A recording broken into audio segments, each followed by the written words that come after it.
Hey guys, today I want to do the unboxing and overview of the Asus ROG Zephyrus Duo SC15 gaming laptop. So a couple weeks ago I uploaded a YouTube video doing a review of the Asus ZenBook Duo, the new one that came out this year.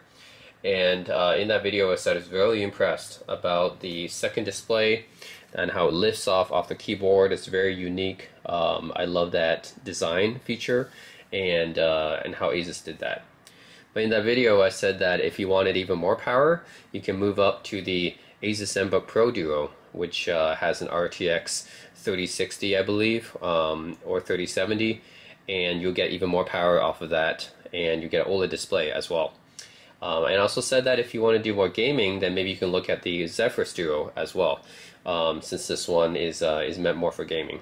And then after I bought that laptop, I thought for a bit, and I was like, I have an Alienware M15 R2, which is a really good laptop, and I've used it for the past year without any issues, and you know, it's a nice laptop, really good design and everything.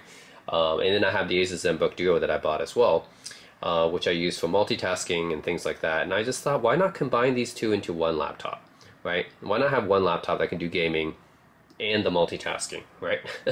So then I thought back to that video. I was like, okay, maybe I should get the Zephyrus Duo because I can combine a gaming laptop and the multitasking, you know, dual screen feature of the ZenBook Duo. So yeah, I looked up the latest. It's a Zephyrus Duo SC15, which came out this year, and yeah, it has the upgraded graphics, has the NVIDIA RTX 3000 series, which actually is very difficult to find these days because of the well, I won't blame crypto miners, but let's just say that the NVIDIA 3000 series graphics cards are very hard to get in stock these days. But the gaming laptops have it. So I thought, okay, these gaming laptops are in stock with the NVIDIA 3000 series graphics cards in them and AMD Ryzen processors. This laptop, let me read off the specs. First of all, the price, it's very expensive. This is $3,000 Canadian, okay? That's a lot of money. But it is going to replace two laptops. So I had to take that into consideration, right? Like this for the money, I know it's expensive, but it is replacing two laptops here. So yeah, it's replacing my Alienware M15 R2 and my Asus ZenBook Duo. It's, yeah, that means for the price you're getting a 3000 series RTX. So this is the RTX 3060 GPU it has inside of it. And AMD Ryzen 7 5800H. So yeah, I mean, this is actually my first laptop I ever bought with an AMD Ryzen processor, right? All my previous laptops used Intel processors. This is my first laptop with an AMD Ryzen processor. The Ryzen 7 5800H should be pretty good. 16 gigs of RAM, 1 terabyte SSD, PCIe obviously. So yeah, I thought this should be, you know, really powerful enough to replace two laptops, basically, a multitasking and gaming laptop. So yeah, $3,000 Canadian, which is, I would say around, if you get this in the US, is about $2,400 US, I think.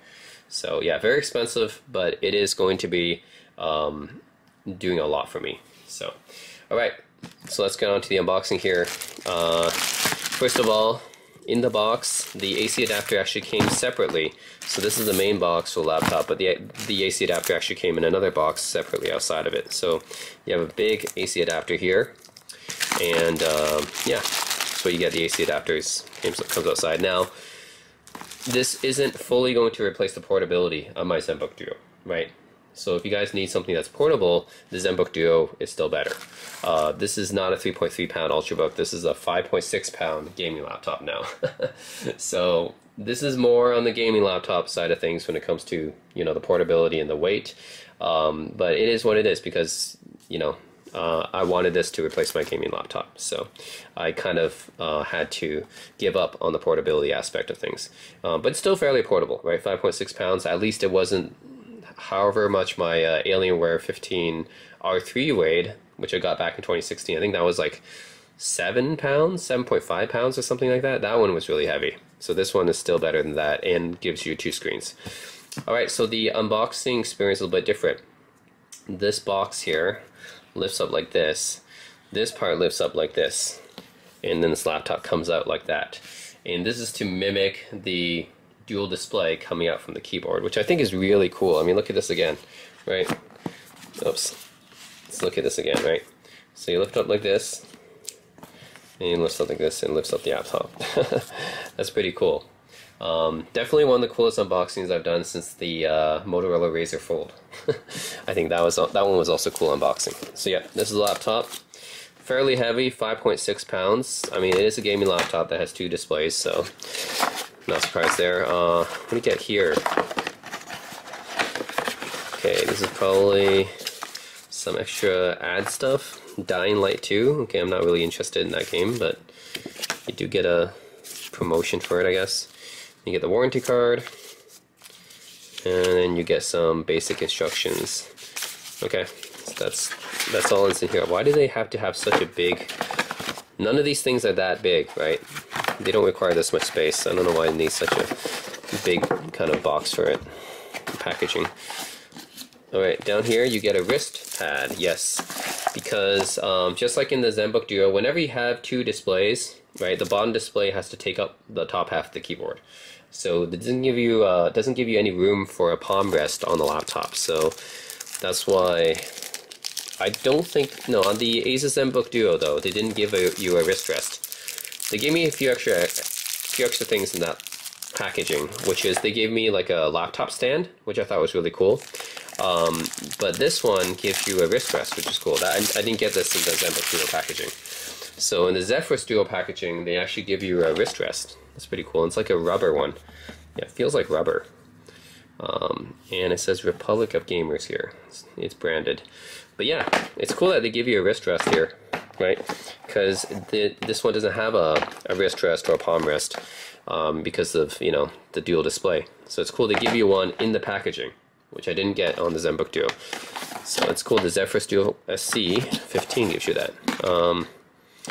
You know, let's put that in here. I don't think I need it for this review, but of course if I'm using it on the table, then I am going to use that. And I think that is all because this is such a unique packaging. The actual box here, this packaging here, actually like lifts up, right? See that hinge? It actually lifts up like this. So there's nothing else inside of here, but I do like how they presented it. That's really cool. Alright, so very cool box. Now let's look at the laptop here. Let's see.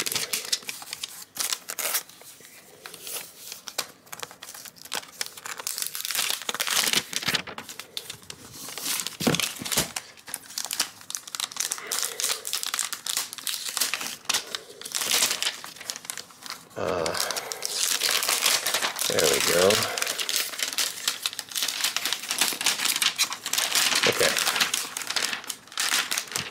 It's so sticky. Okay. There we go. It's the bottom of the laptop, which is user serviceable. Of course, it's a gaming laptop, so it should be user serviceable. But there's nothing else on the bottom. No docking station. Not that I'm expecting one. But yeah, just a few vents and grills, but done in a really cool fashion because you can see they use just like in other ROG devices, they have the whole Mayan motif going on here. It's really cool. ROG is definitely one of my favorite brands. I think I like Alienware's design too.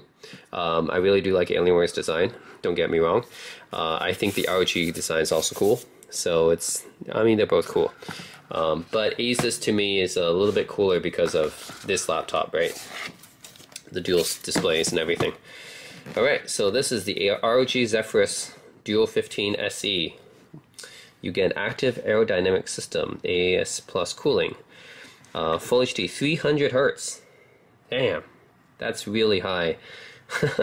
I don't think I've ever had a display. Even the Asus ROG monitor I'm using right now is 240 Hertz. So this is 300 Hertz. That's huge. It's not like I'm ever going to get 300 FPS on anything, but that's really, wow. Competitive gamers, you know, will love that, to get that kind of high refresh rate. And it's an IPS display. That much, you know, doesn't really need to be said, but you know, there are some laptops still being made and some monitors still being made with TN panels. Actually, my monitor is a TN panel, so that's why I do have to say that. Pantone validated, so, you know, all color calibrated and everything. Liquid metal thermal compound, interesting. I wonder if they used thermal grizzly conductanate.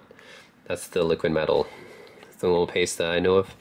So that's cool. Liquid metal should improve performance, heat transfer and everything, thermals.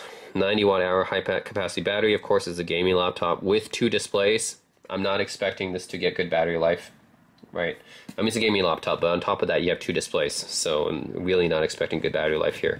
But this is not meant to be an ultra portable in the same way that the ZenBook Duo was. So, Type-C charging, I'm actually pretty impressed they have Type-C charging. Of course, they're going to give you a barrel charger, which they do here.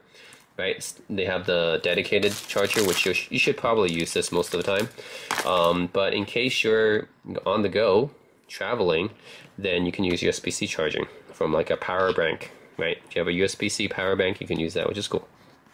That's gives you a bunch of options to charge it, but of course it'll be slower than using the dedicated barrel charger, of course.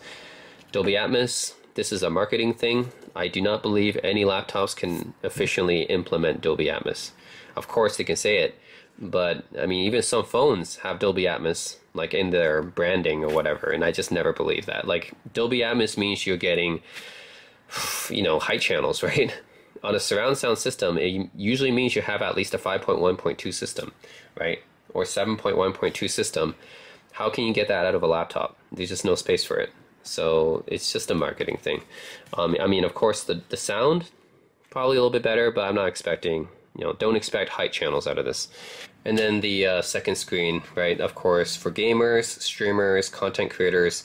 Yeah, I think that's pretty much what the second screen would be useful for, but also just general multitasking. Not sure if it's G-Sync. It says Adaptive Sync. I'm guessing that's just AMD's, maybe AMD FreeSync might have that. I don't think it has G-Sync, otherwise it would have advertised that. But anyways, yeah, that is the features. All right, now let's look at the laptop. Oh, it's nice design lid. I think with the other Zephyrus laptops, sometimes you have these, what is it called, dot matrix type of screen going on here. You can customize whatever appears on here. I wonder if you can do that here. Maybe not. It would be cool if you can get that feature though, because I know some Zephyrus laptops, some of their models, you can actually customize the lid, right, with your own, like, whatever. You can put anything on there. But it's just really cool, right? You see that dot matrix lid, but I don't think you get that here. All right, you guys ready? Here it is. Here it is. Ooh, you get that nice second display lifting up like that. So, yeah, like this. Just like on the ZenBook Duo. So yeah, the specs of this laptop, this is a 15.6-inch display. It's a full HD display, so it's not 4K or anything. It's 1920 by 1080. Anti-glare, so this is a matte finish. It's not glossy or anything. 100% sRGB, Pantone validated, IPS display, 300 Hz refresh rate like the advertisement said, or the marketing says, and the 3 millisecond response time. So it should be really good for gamers. Then the secondary display here, which is bigger than the one on the ZenBook Duo that I have. It's a 14.1-inch display, 1920 by 550. So that's how big the resolution is. So it's the same width, obviously, as the main display, but it's only 550 in height. One thing to note is that this is a touchscreen. The top screen is not. So on the ZenBook Duo and Pro Duo, the touchscreen is on both of these displays, but on the Zephyrus Duo, it's only on the bottom display. So I guess that's because most people, if they're gaming, they don't need to touch the top display. It's not really that useful. But if you're a creator, then maybe it's more useful to have that touchscreen on the first part. So that's maybe why the ZenBook Duo and Pro Duo have it on the touchscreen on the main display as well as the secondary. And yeah, 16 gigs of RAM, has 1 terabyte SSD in it. Those are the specs. And let's look at the keyboard here. I think this keyboard is pretty decent. Just feeling it out right now. It's a pretty decent gaming keyboard. I mean, it's not the best. I mean, nowadays gaming keyboards, gaming laptops have mechanical keyboards in them now. Even the new Alienwares, I believe, have them, and the Aorus laptops have them. Razer laptops have them. Some of them do, I think. So yeah. Nowadays, you're looking at gaming laptops with very sophisticated keyboards, and this one is just fine. It's not like top end or anything. The keyboard travel is a bit more than my Asus ZenBook Duo, which is already pretty decent to begin with for that size. This laptop's obviously bigger than the ZenBook Duo that I have, so the keyboard travels a little bit better, and it's just fine.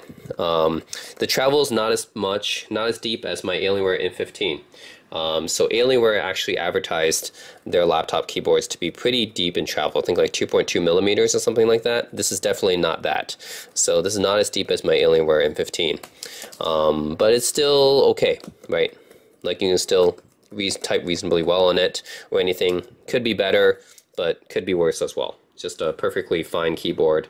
I think most people will be fine with this. It's not the best, not the best gaming keyboard on a laptop, but it's definitely not the worst either. Perfectly acceptable, I think. And then this part here, the touchpad, again, it's to the side here because we don't have room for a palm rest or the touchpad to be down here. Left and right click right here, left and right buttons for clicking. This one I feel like is a different material, and I think the reason is because you can actually switch this to a numpad, to a numeric keypad, and there is a button switcher right here that I think you can press on to switch it. So this is an ability and feature that the ZenBook Duo does not have, but the Zephyrus Duo has. So it has this ability, which I think is pretty cool, and that's why this texture feels different.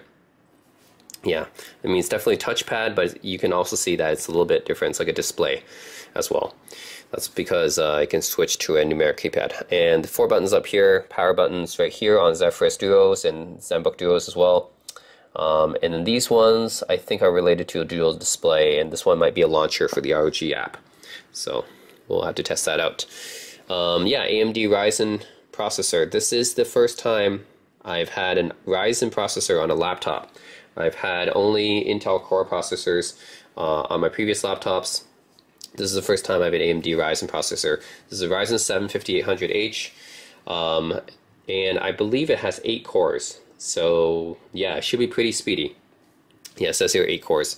So yeah, I'm pretty excited for that. I mean, the only other AMD Ryzen I've experienced is the one I just put into my desktop that I built, and it's been doing pretty well so far. So I've been pretty impressed with AMD Ryzen. So yeah, I'm pretty excited about this. And also, this is the first time I've experienced a 3000 series NVIDIA GeForce GPU. This is a 3060, and the best GPU I have right now currently is the 2070 that's on my desktop. So this will be the first time I experience a 3000 series GPU. Now the 3060 might be similar in performance to the 2070, but we'll see. I'll have to test this out and benchmark it on this laptop. I'm going to put some games on it and see what happens.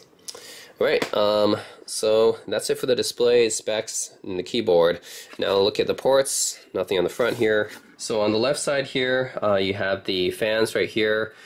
This is a micro SD card slot, no full size here, which I think is okay because the only people who use a full size SD card now are photographers and videographers. And I think most other people would be happy with a micro SD, because I think it's a more popular format. So I think this one will satisfy most people.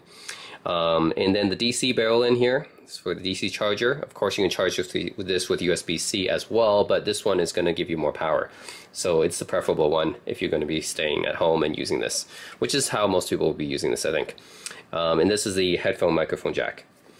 All right, and on the right side, on the left side, we have 2 USB 3.2 Type A ports. And this is a USB 3.2 Type C port, which you can also use to charge it with a battery pack. It just won't be as fast. And a display port capable as well. And then more vents here. And then at the back, we have access to an RJ45 full-size Ethernet port. Very welcome. And another USB 3.2 Type A port, as well as an HDMI 2B port, full size. So it's pretty nice. Alright, so that's a total of 8 ports on this gaming laptop. I think that's enough to satisfy most people. It's pretty much what you expect out of a gaming laptop these days. Alright, and I think one other thing I have to mention is that when I lift this laptop lid up, you can see that it creates this gap down here. Now on the ZenBook Duo, I believe there were actually fans down here, right, to help ventilate the laptop. But on this laptop, the Zephyrus Duo, the fans are actually on the sides. So I think this one, and I see some holes here. I think they might be for the sound, the speakers. So I think this might be for the Dolby Atmos system. Yeah, because the fans are right here, the vents is right there. So I think this might be for the speakers instead. So we might be getting some pretty decent sound because this looks like a mini sound bar to me. And then we can see how much this angle seems a lot, not a lot, but slightly higher than the one on my ZenBook Duo. You see the laptop hinge in action here as I lift it up. The display comes out like this, and this is as far as I can tilt the laptop screen back. I think this is far enough for most people. So that gives you an idea of how much angle you get out of this. I think this is slightly higher than what you get out of the ZenBook Duo. So, yep, that's it. So, yeah, let's start this baby up, run some games, and test it out, and try out all the different features. Alright, so I have this laptop set up now, and we're going to turn it on right here. See the keyboard flashing a bit. Hear a sound. See a logo. Shouldn't take too long to boot, given that this is the latest NVMe SSD on it. Alright, now I would like to note here that there's no Windows Hello way of signing in, so there's no fingerprint sensor, there's no infrared sensor up here, no webcam, there's no facial recognition. So those of you who are expecting to use this laptop for video conferencing, I would recommend using an external webcam or using an Ultrabook or a business laptop for that instead. And I think Asus's logic is that gamers who need a webcam, I think most gamers don't if they're doing single player, but most gamers who do need a webcam are usually streamers, and those gamers would be better served by using external webcam anyways, because those have better quality than a built-in webcam. So I think that's what their logic is here. So yeah, no webcam on this laptop. So I'm going to input my pin here instead. Now pay attention to the bottom screen here. There is a startup animation, which is pretty cool. That's similar to the startup animation that was on the ZenBook Duo, except on the ZenBook Duo, it's a different kind of startup animation, but you get one here just for ROG, which is pretty cool. So the main display here, the top one, is not a touchscreen, only the bottom one is. Just want to point that out. On the ZenBook Duo and Pro Duo, both of the displays are touchscreens. So yeah, on the Zephyrus, only the bottom one. So the things you can do on the ScreenPad Plus, let's go over them. This is very similar to the one on the ZenBook Duo. You can adjust the brightness. I think the difference is for the ZenBook Duo, that one can be used portably, so usually I would leave the brightness at maybe halfway. But on the Zephyrus Duo, I think I would put it all the way up because there's no reason not to. It's mostly going to be plugged in, right? So then don't have to worry about the battery life. Second button here launches the App Navigator, which opens up all the apps that you have open here. You can put them on the top screen or bottom screen. This one here, third button, is linked to my Asus, which pairs your phone with ScreenPad Plus. So what this can do is if you install this My Asus app on your phone, you can actually maybe have your phone display on here, which is pretty cool, honestly. So that way you don't even need to look at your phone. You can just have your phone display on here. So that's a pretty cool option that I'm not going to use, but it's there. This fourth button here disables the keyboard or locks the keyboard. I don't know why you would use that, but it is there. So if you need to lock the keyboard for whatever reason. This other button here, I'm not really sure. Maybe I need to have more apps open and does something. Okay, and then this one down here, you can adjust more settings. I can adjust the ScreenPad Plus brightness. I can change the background, the wallpaper of it, the resolution, control center. I can place the control center position, drag it somewhere, customize it. Window control, I can put action menu. Let's see, organizer. Okay, a bunch of configuration stuff you can do here. And then this is a launcher, so you can launch different apps here. So yes, actually let's go over this touchpad here. So yes, this is a touchpad. It's positioned on, it's positioned on the right of the keyboard and not the bottom because there's no space on the bottom. There's no space for a palm rest or touchpad. So they put it on this side. You just have to get used to it. It's not that bad on the Zephyrus because you're mostly going to be using this with an external mouse. I doubt many people are going to use this touchpad anyways, right? Because who uses a gaming laptop with a touchpad, right? You're going to use an external mouse. So for this one, I think what you can do with it instead, so Asus knows this, right? Most people are not going to use this as a touchpad. So what they can do is you can press on this and it turns into a numpad, right? Now the weird thing is they don't have a calculator app here. They have a number key.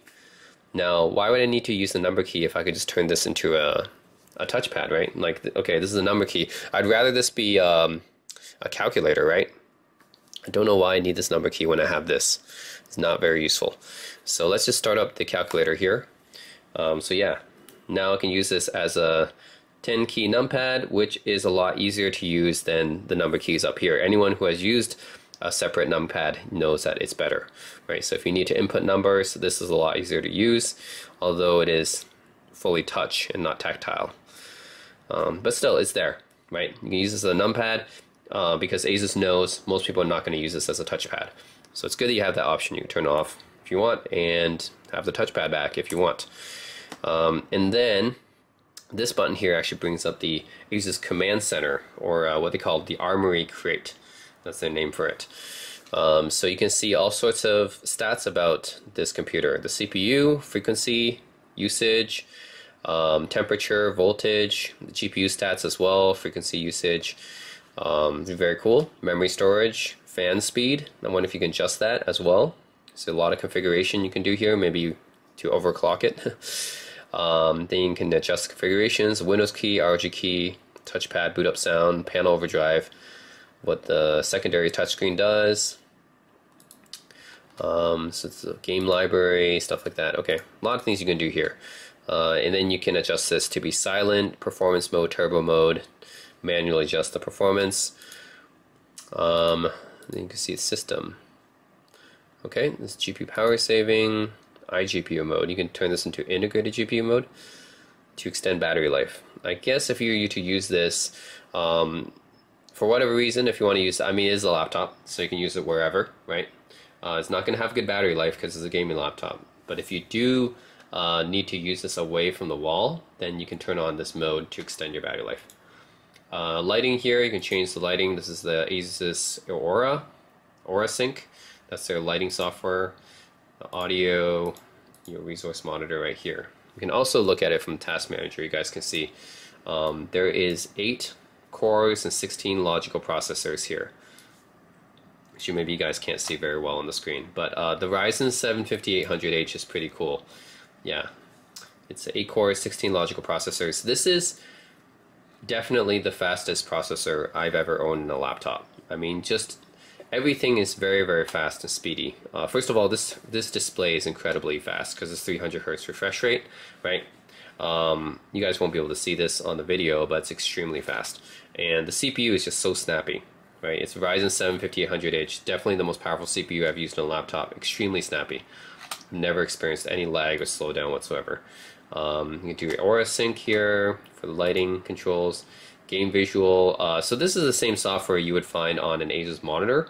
So you have your default here, but you should also have different modes like racing. Now I don't know how Asus does these kind of modes, like what kind of color or color calibration, display calibration that you would need for racing games, or color temperature. How would that be different, right? Scenery mode, to me, looks a little bit washed out. RTS RPG mode, like how is this optimized for RTS and RPG games? I don't get it. There's a FPS mode, cinema mode, eye care mode, and vivid mode. So yeah, I don't know how Asus figures out which mode is better for which kind of games. That seems a little bit generalizing to me. How they even calculate that? I just put it to default mode. Similar to the ones you have on Asus ROG monitors, I guess, same kind of modes. You can calibrate the color as well. Alright, this is your games and stuff. You can launch games from here. This is different profiles and stuff. You can store different profiles on here, I guess. Now this is interesting. There's an Asus store. It's an ROG store where you can buy games. Now, yeah, this is maybe is it similar or a competitor to Steam and Epic? Not sure, but a lot of the games here are on sale and they're pretty good deals. Like I see Shadow Warrior 2 is only like $7, 80% off. Serious Sam 3 is only $4. It's 88% off. It's a pretty good deal. Mortal Kombat 11 is only $12. Like, all these are really good deals here, actually. Shadow War is only $8. Yeah, so I don't know what kind of store Asus is running here. I don't know how many people use it, but there is a lot of good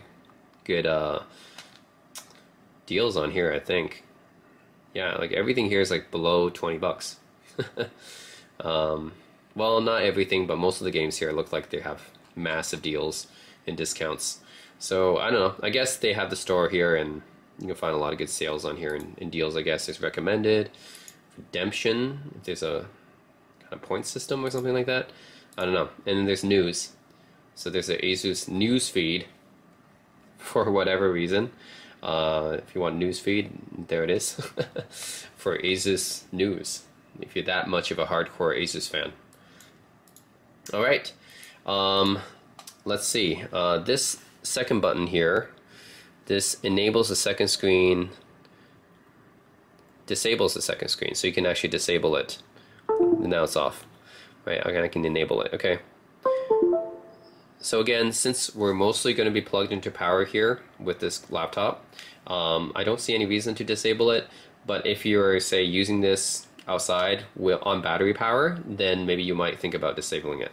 So that's there. And then we can turn our keys to arrow key mode or page down, page up mode. Not sure which applications this would be useful for, but you have that option to turn your arrow keys into page up, page down. So there's that option. All right. So what are the things you can do on the secondary display? There are a few. Spotify is the one that I always go back to. If you play music and stuff. Now there is the same kind of thing you can do with the Asus ZenBook Pro or the Asus ZenBook Duo that I reviewed in my video before. That you have whenever you're dragging a window on the main screen on the top display here, there is an option where you can either expand it like this to be full display, or there's this one right here actually puts it down to the secondary display, right? And then it just goes right down to the second and fills up the secondary display. So that's a very quick way of doing it.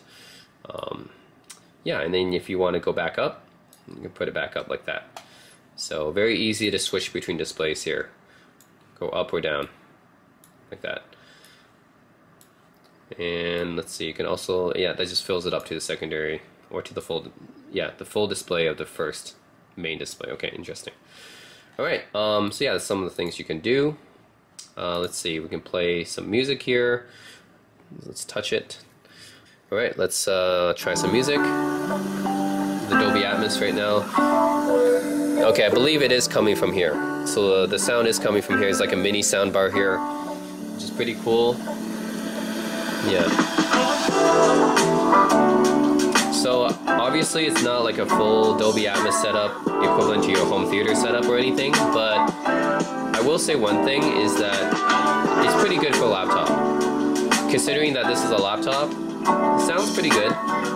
There seems to be, so it definitely sounds like a wider soundstage compared to most laptops I've heard. Yeah. Anyways, yeah, it sounds to me like there is a little bit more 3D space to it. The sound's a little bit more 3D, like around me, right?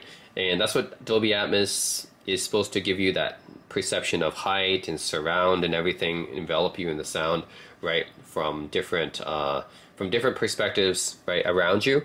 I mean, that's what surround sound does, but Dolby Atmos more so, because there's, you know, in DTSX, because there's, you know, height objects and stuff like that. So this is not going to replace your home theater, obviously, but for a laptop, it does sound a little bit more 3D. There seems to be a wider sound stage compared to other laptops that I've listened to. Like the sound is like radiating. Yeah, I guess compared to other gaming laptops I've owned, this sounds pretty good. Okay, so that would be example. You have Spotify down here, and then like another example would be what if I have my messaging app down here? I can do that as well, right? And actually, this is too big for my messaging app. Maybe I'll just put my Spotify app here. I can actually, whoops, I can actually put it in. Let's put it in this column here. Okay, yes. You can put my Spotify in this column, and then I can put my Messenger app maybe in this column. Yeah, there we go. So yeah, you can put actually 3 apps down here. Why don't I also put, well, I have Telegram. That's my other messaging app that I can use to communicate with my friends, because some of my friends use Messenger, some of them use Telegram. All right, I'll put that on the 3rd one. So yeah, I'm gonna type in here.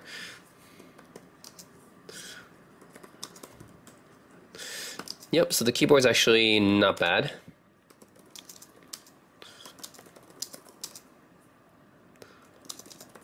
Okay, it was not bad. Again, compared to my Alienware keyboard, I think my Alienware keyboard is definitely deeper, more travel. It's not gonna compare to the mechanical keyboards on the new Alienwares and on the Aorus and Razer, but it's pretty solid. I mean, compared to my ZenBook Duo, it's definitely better than that. But you know, because it's a gaming laptop with a bigger chassis, I would expect it to be, I would expect the keyboard to be deeper and have more travel compared to a typical Ultrabook, right? Because this is not as thin as a typical Ultrabook. Yeah, so those are the type of things you can do for multitasking. I can also, one of the things I actually do quite often is I listen to YouTube videos, like maybe I listen to ESPN, do a hot take about LeBron James or Steph Curry or the current matchups right now. Let's see. Let's look at, yeah, actually let's look at one of those videos. Disputed. Okay. Let's check out one of these Grammarly videos. can help you write quickly and confidently, so you never have to slow down at work. Stay on top of emails, and then I can actually do something else up here. So let's open Whether another you're tab. working on your computer or on your phone. This is something I do pretty often.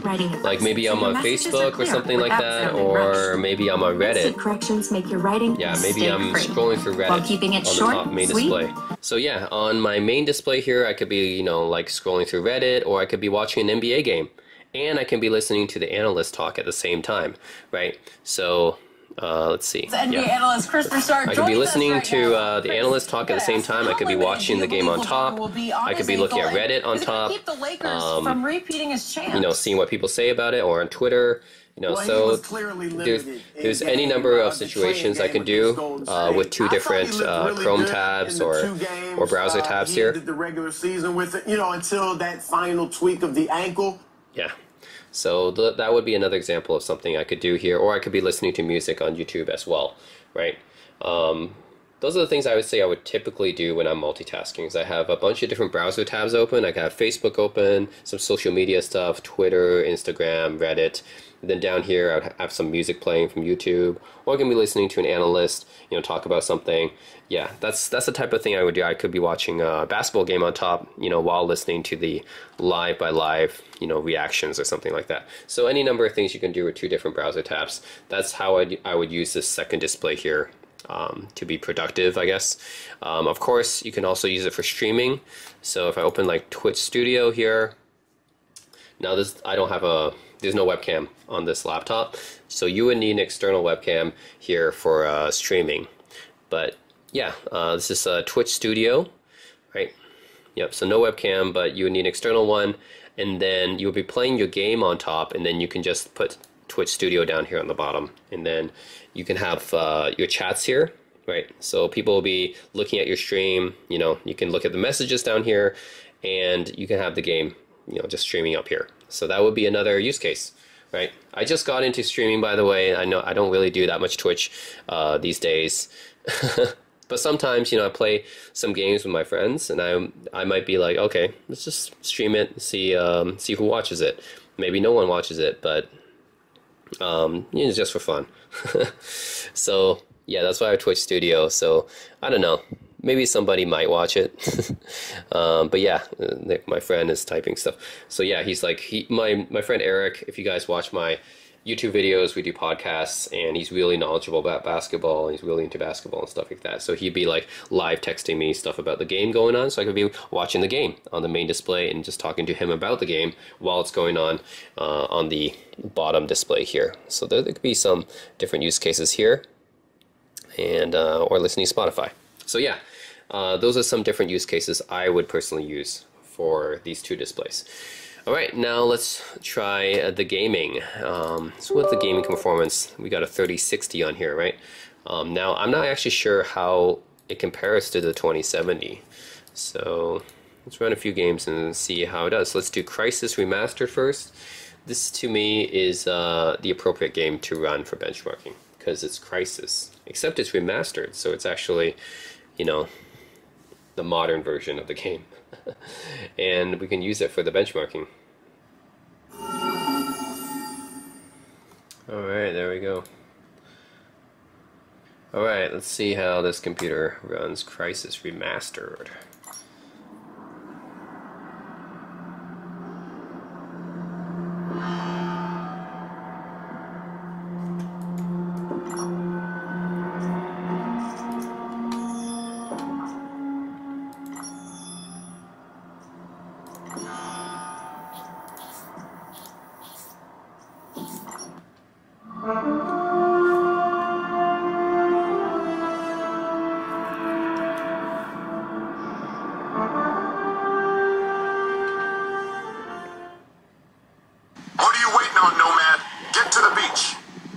Yes, sir. Alright, getting there. Alright, there we go. I made it to the beach. You hit the water pretty hard. Some of your suit functions are offline. Let me run a quick diagnostic. Your video feed is breaking up. We're gonna try to recalibrate. Alright, your suit checks out. You're back online. Armor mode. Right. Still no word from Aztec. Nomad, rendezvous with Jester and head to Aztec's location. Check your objectives display. Okay.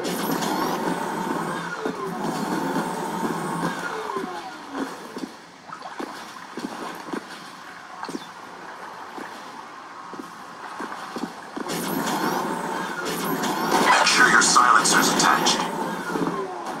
Careful, Nomad. Enemy contact up ahead. Silencer, okay. Got it.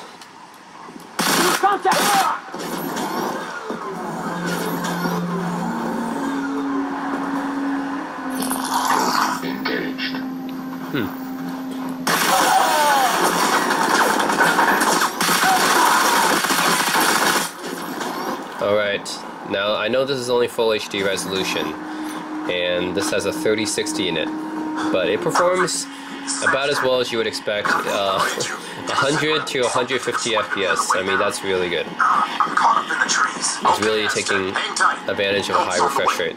But I can definitely see some games probably on here definitely reaching over 200, 300 FPS, you know? Because, I mean, the GPU is just really powerful. So, and in the higher levels of this machine, you can actually get it configured up to, I believe, you can get it configured up to a 3080. You know, 3080 is just really, really, that's the top of the line GPU, right? So I can see some games on here potentially reaching 300 FPS, right? If you have a 3080 in here, yeah, 300 FPS, easy. I only have a 3060, but even still I'm getting 150 FPS. And only dipping to the lowest is probably about like 90 at the lowest. So yeah, performs really well on Crysis Remastered so far. I'm pretty impressed with the 3060. Alright, so let's try Quake 2 RTX. Now I know this game has ray tracing because it has RTX in the title. So it better have ray tracing, okay? This is Quake 2 RTX just to try out the ray tracing. Let's see, render RTX. Whoops. It's like I accidentally pressed that, right? Yeah, it goes back, okay. Yeah. Okay, yep, it's got ray tracing on, so let's play. Just curious how it runs. Okay, so getting about 60, almost 70 FPS right now in Quake 2 RTX. So definitely playable.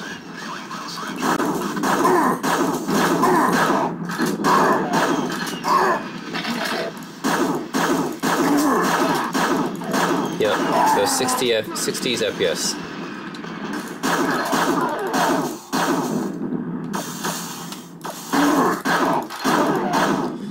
Yep, so this is...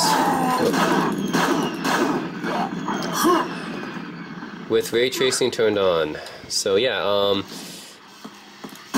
surprisingly, like, you might not think Quake 2 is a, you know, very demanding game, but with ray tracing turned on, it's actually been the most demanding game for this system so far.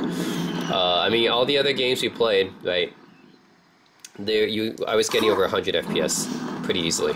This game brings it down to 60s, 60 FPS with the ray tracing. So definitely the ray tracing is a huge, like, yeah, it's a huge drain on the GPU. Look at this. Okay, so that's very nice.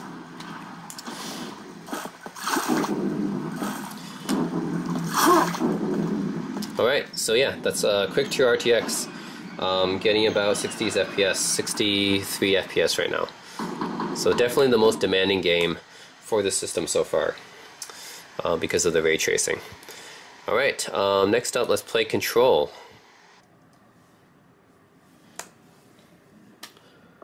Okay, continue.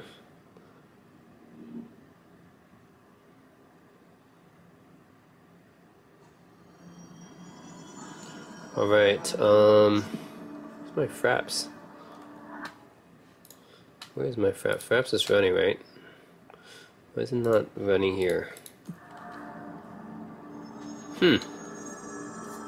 Interesting.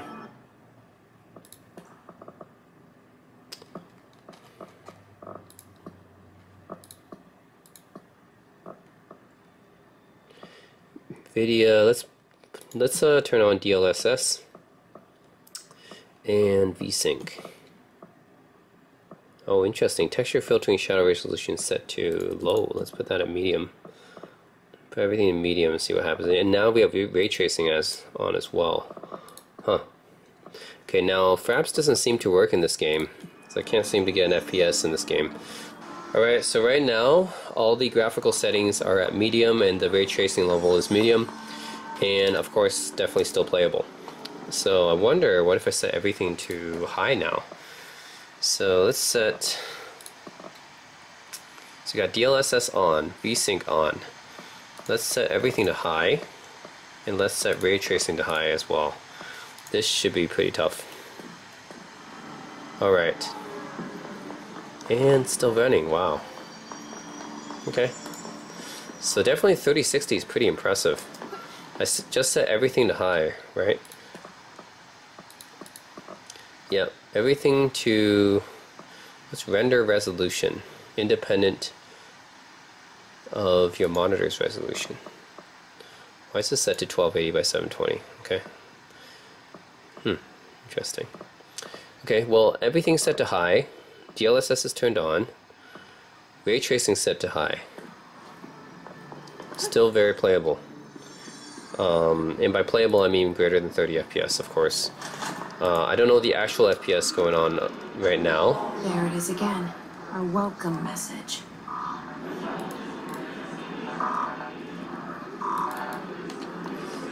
But, okay. Well, 3060 is definitely pretty impressive. So yeah, everything's definitely very playable right now, even with everything turned to high. And this is a more demanding game on ray tracing than Quake 2, I would think, right? So, anyway, it's pretty impressive. Definitely very playable. So I don't have Fraps in this game running. I don't know why it doesn't run in this game, but the FPS is definitely at a level where it's playable.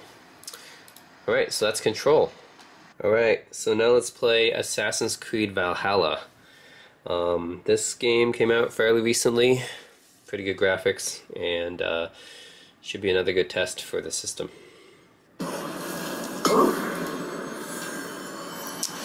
Alright, Assassin's Creed Valhalla. Now it's weird, I don't see the Fraps overlay on this one either. What is going on? Start Fraps, minimize, okay, that is really weird. That Fraps turned on, right? Why is it not showing up? Okay, I don't know why Fraps is not working anymore, but it's not showing up. Yeah, I mean, we'll just play it, and if it's playable enough, then I'll just say, yeah, this game runs it, or this system runs it well enough. And again, like even when I'm playing a game, maybe I want to, you know, look at what my friends have been messaging me with. So again, this will be another one of those examples where I'll open an app like Messenger, right? This is my friend will be out with Messenger, and I'll move it down here to this screen here, the secondary display, right? And that way I can see what my friend's saying. Oh, he says, Curry's passing is so sloppy, already 2 bad turnovers. Okay, cool. So I'm watching the Warriors game. Yeah.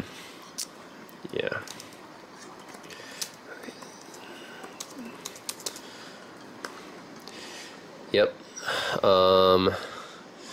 Let's see, LeBron has pressure. Okay, so yeah, it's the Warriors game that's going on right now. So my friend's talking to me about it. And on top, I can play my game while he's messaging me at the bottom. So another one of those multitasking examples. This is what I plan to do with this system. So yeah, this game is definitely playable at very high settings. I mean, ultra high settings, right? This is ultra high settings. Everything is very playable. I can't tell you exactly the frame rate because I can't get fraps working and there's no FPS overlay, but it definitely seems very playable to me so far. So above 30 FPS for sure. And again, Assassin's Creed Valhalla is a pretty demanding game, right? Cyberpunk 2077, now that would be a game that would be even more demanding for the system. Unfortunately, that game takes like a day to install. So, yeah, because there's so many patches for that game.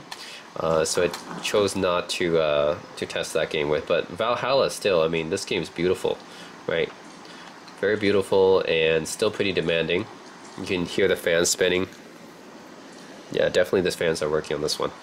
Yeah, this game is definitely very demanding still. And the 3060 is just, yeah, it's just killing it. No problem. With all the snow falling around and everything, no problem for the 3060, it seems.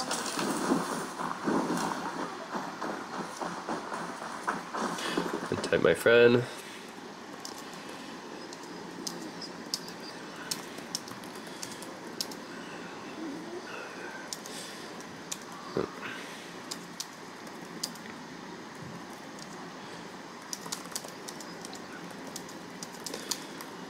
Okay, I'm gonna talk to my friend, and then I can also play. Cool. So that's the kind of multitasking I'll be doing with this system.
Yep, so definitely Assassin's Creed Valhalla on ultra high settings.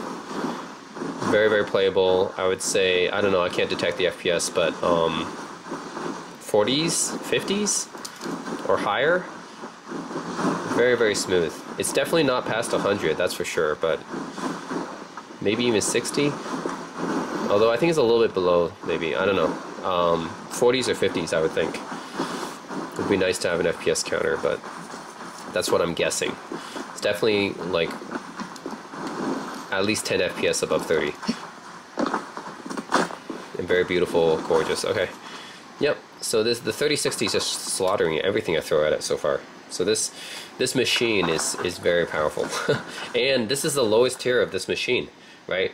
I mean, you can upgrade to the 3070, you pay more money for that. Upgrade to the 3080 is the highest tier, and you'll be paying a lot of money for that. I think almost 4,000 bucks. But, you know, it just goes to show how powerful the Zephyrus Duo 15 SE is, right?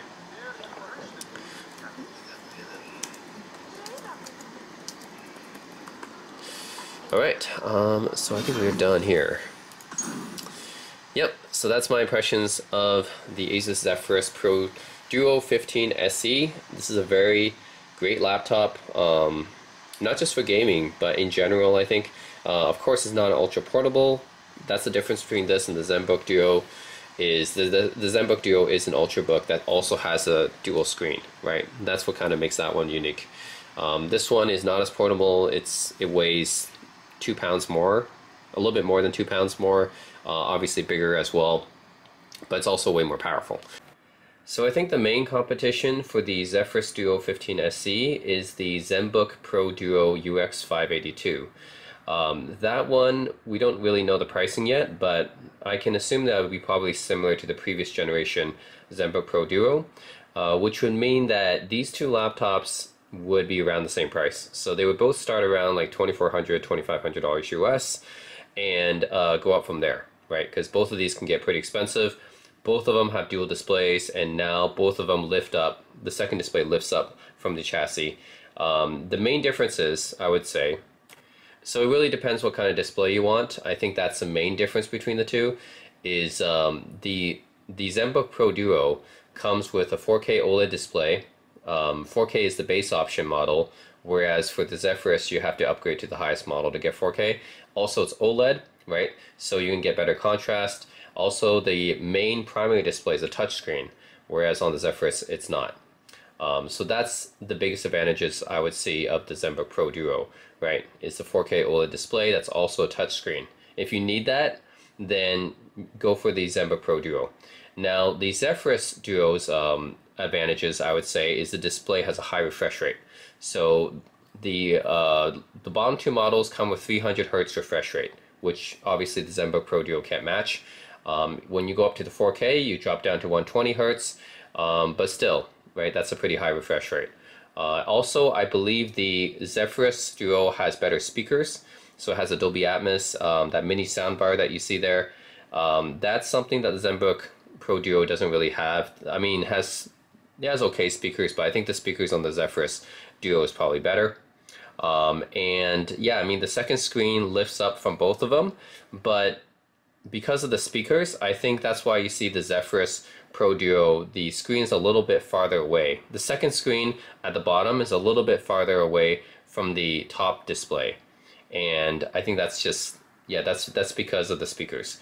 Whereas on the ZenBook Pro Duo, it's a little bit closer to the main display, so you have a more seamless transition from the main display to the secondary display. Whereas on the Zephyrus, yeah, they have to make room for those speakers, so that's why it's not as seamless. And then the parts and upgradability. I believe the Zephyrus is more upgradable for the SSD and the RAM and stuff. So if that's important, then the Zephyrus is definitely the way to go. And the Zephyrus also tops out higher as well. I think the ZenBook Pro Duo tops out at a 3070. The Zephyrus tops out at a 3080. Of course, you're paying a lot more for that, but there's higher configuration values for the Zephyrus Duo than the ZenBook Pro Duo. So that way, I would say, is the main differences between the two. ZenBook Pro Duo geared more towards content creators. The 4K OLED touch display is the main selling point of that. The Zephyrus Duo 15, more upgradability, geared towards gamers, tops out at a higher refresh rate with the display and better GPU. Also the Ryzen processor, right? The Pro Duo comes with a Core i7, Core i9 processor, whereas the Zephyrus has a AMD Ryzen 7. You can also get it with the AMD Ryzen 9 processor. So the processors on the Zephyrus are Ryzen, and then on the Pro Duo they're Intel Core. So that's another big difference. So yeah, those are the main differences between the two. I can't say which one's better. It really depends on your taste, and they're around the same price. Although the Zephyrus is probably more expensive at the highest end because it has that 3080 option, right? But otherwise, I would say that they're pretty competitive with each other, and it really depends on what your needs are, right? Content creation or gaming. Anyways, guys, that's it. That's the Asus Zephyrus Pro Duo 15 SE. That's been released this year, 2021. Another thing I have to mention about the Zephyrus Duo is that it doesn't have a Thunderbolt port. It has a USB-C port that supports DisplayPort and power delivery, but it's not a Thunderbolt port. So it's not Thunderbolt 3, it's not Thunderbolt 4. So if you have a Thunderbolt dock that you want to use with it, you might want to check to see whether or not it will actually work with this machine. So that's another, just an FYI, if you have a Thunderbolt device. And that's it, guys. Let me know if you have any questions or comments about this machine. This is going to be my main gaming laptop, main multitasking laptop from now on. And I'll probably be using it for VR as well. So that's another thing I'll be using it for. Because the 3060 is just really powerful, right? So far it's been good with everything I throw at it. So I'm thinking it should be good for VR as well. So my Alienware M15 has been struggling because as a 2060, it's been kind of struggling when I try to stream, and I've been, you know, in VR at the same time, powering my HP Reverb G2 and streaming at the same time. It's been kind of struggling with that. So I'm hoping that this laptop will do it, you know, much better since it's much more powerful, right? But yeah, Ryzen is great for video editing, and I do a lot of that as well. So I'll be doing a lot of video editing on this machine too, and I can take it on the go since it's a laptop. So yeah, I think this is a great all-around laptop.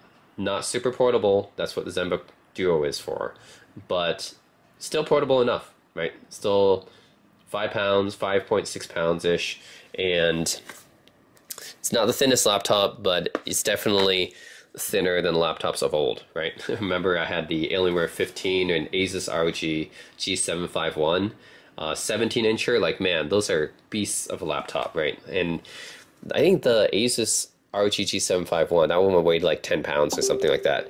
And I was carrying that laptop to my friend's house with me to game and stuff like that. So if I can carry that, this one is definitely not as bad.